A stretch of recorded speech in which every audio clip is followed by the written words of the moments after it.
அன்பு தமிழ் நெஞ்சங்களுக்கு மெர்சல் கெலாட்டாவின் அன்பு வணக்கம். வாங்க இன்றைய காணொளி இதோ. எங்களுடைய பணிகள் நிச்சயம் இருக்கும். மாண்பு பேரவைத் தலைவர் அவர்களே, இந்த அரசு பொறுப்பேற்ற நிகழ்ச்சியில் நடந்த ஒரு நிகழ்வை இங்க நான் சுட்டிக்காட்ட விரும்புகிறேன். ஏற்கனவே சுட்டிக்காட்டியிருக்கிறாங்க. அந்த நிகழ்ச்சியில தமிழ்தாய் வாழ்த்து 3வது இடத்துக்கு தள்ளப்பட்டிருக்கு. இது தமிழ்நாட்டு மக்கள் மத்தியில மிகப்பெரிய ஒரு கோபத்தையும் அதிர்ச்சியையும் ஏற்படுத்தி இருக்கு. அதை எதிர்கட்சிகள் எல்லோரும் விமர்சிச்சிருக்கிறோம். அதுக்கு ஆளுங்கட்சியும் ஒரு விளக்கத்தையும் கொடுத்திருக்கிறாங்க. நானும் பார்த்தேன். எங்களோட கருத்து என்ன அப்படின்னா, பாஜக ஆட்சிக்கு வந்திருக்கக்கூடிய மேற்கு வங்க மாநிலத்துல பதவியேற்பு நிகழ்ச்சியின் போது வந்தே மாதரம் பாட்டு பாடப்படல. ஆனா இங்க தமிழ்நாட்டுல அது பாடப்பட்டிருக்கு. மேற்கு வங்கத்துல இன்னைக்கு யாரு ஆளுநரா போய் உட்கார்ந்து இருக்காங்க அப்படின்னு உங்க அத்தனை பேருக்கு தெரியும். நான் சொல்ல வேண்டிய அவசியம் இல்லை. அவர் இங்க ஆளுநரா இருந்தப்போ தமிழ்நாடு சட்டமன்ற பேரவையில தமிழ்தாய் வாழ்த்துக்கு முன்னாடி தேசிய கீதம் பாடணும்னு பேரவையினுடைய மரபையே மாத்த சொன்னவர் தான் இன்னைக்கு மேற்கு வங்கத்துல ஆளுநரா இருக்கிறார். அதை நாங்க உறுதியா எங்களுடைய தலைவர் அப்போதைய முதலமைச்சர் உறுதியா மறுத்தார். அதனால 2023ஆம் ஆண்டு முதல் தொடர்ந்து 3 வருஷம் அவர் பேரவையிலிருந்து வெளிநடப்பு செஞ்சுட்டு போன காட்சிகளை எல்லாம் நீங்களும் பார்த்திருப்பீங்க. இதன் மூலமா நாங்க சொல்ல வர்றது, அடுத்து விரைவிலேயே இந்த பேரவையில ஆளுநர் உரை நிகழ்த்த இருக்கிறார். ஆகவே ஏற்கனவே உங்களுடைய அரசனுடைய பதவியேற்பு விழாவில் நடந்த அந்த சம்பவம், அந்த தவறு மீண்டும் இந்த பேரவையில நடப்பதற்கு நீங்க அனுமதிக்க கூடாது. நாங்கள் அனுமதிக்க மாட்டோம்.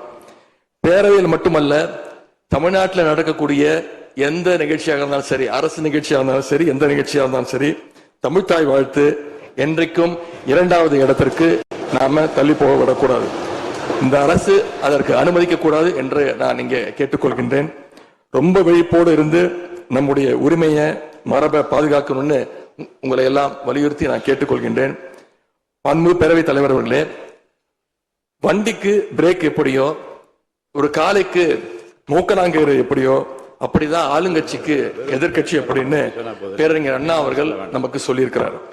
ஆகவே பேரறிஞர் அண்ணா சொன்ன வழியில ஆளுங்கட்சியினுடைய செயல்பாட்டை உற்று நோக்கி உங்களுடைய நிறைகளை குறைகளை சுட்டு காட்டுகின்ற ஒரு ஆக்கப்பூர்வமான எதிர்கட்சியாக நாங்கள் நிச்சயமாக செயல்படுவோம்.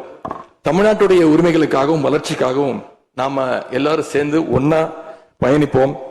எது எப்படி ஆனாலும் திராவிட இயக்கத்தினுடைய அடிப்படை கொள்கைப்படி எல்லோருக்கும் எல்லாம் கிடைக்கிறதை உறுதி செய்கின்ற வகையில எதிர்கட்சி வரிசையில இருந்து நாங்கள் நிச்சயம் செயல்படுவோம்.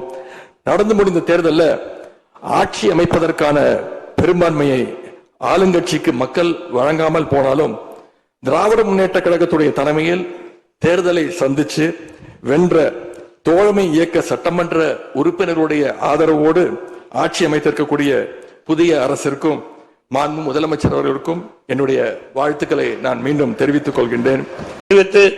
மாண்பு முதலமைச்சராக பொறுப்பேற்றுள்ள மாண்பு முதலமைச்சர் அவர்களுக்கும் எனக்கு இதயபூர்வமான நல்வாழ்த்துக்களை இந்த நேரத்தில் தெரிவித்துக் கொள்கின்றேன். அதேபோல